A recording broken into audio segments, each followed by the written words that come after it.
ଦେଖନ୍ତୁ ଆମେ ବଡ଼ ଓଷା କରୁଛୁ। ଏବେ ମୁଁ ନଡ଼ିଆ କରୁଥିଲି, ତାପରେ ଏବେ ମୁଁ ପାଣି ଦେଲି ଜନ୍ତୁଣୀ ପାଇଁ, ଯେଉଁ ଧବଳେଶ୍ୱରଙ୍କ ଭୋଗ ତିଆରି ହୁଏ ସେଥିପାଇଁ ମୁଁ ପାଣି ଏବେ ଦେଲି। ମୋ ଯା ଏବେ ଘାଣ୍ଟୁଛନ୍ତି। ଏବେ ମୁଁ ଟିକେ ବସିକି ଘାଣ୍ଟି ଦେଲି। ଆଉ ଏକୁଟିଆ କଲେ ହାତ କାଟେ ନା, ସମସ୍ତେ ମିଶିକି କରିଦେଲେ ଭଲ। ଘାଣ୍ଟୁଛି।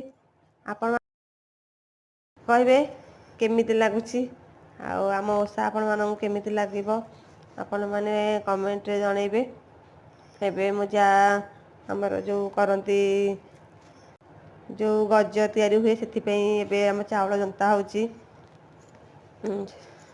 ସେ ଜନ୍ତୁଛନ୍ତି, ମୁଁ ପାଣି ଦେଉଥିଲି। ଏବେ ମୋ ବଡ଼ ଯା ଟିକେ ଆସିବେ, ସିଏ ବି ଟିକେ କହିବେ ମୋତେ ଟିକେ ଦେ, ମୁଁ ବି ଟିକେ ପାଣି ଦେଇଦେବି। ଆଉ ତମେ କ'ଣ ଏକୁଟିଆ ଦେବ, ମୋତେ ଟିକେ ଦେବନି। ସିଏ ନିଜେ ଟିକେ ପିଛୁଳେଇ ଦେଲେ। ତାପରେ ସେ ବି ଆମ ପାଖେ ଟିକେ ବସି ପଡ଼ିଲେ, ଫଟୋ ଟିକେ ଉଠେଇଦେଲୁ।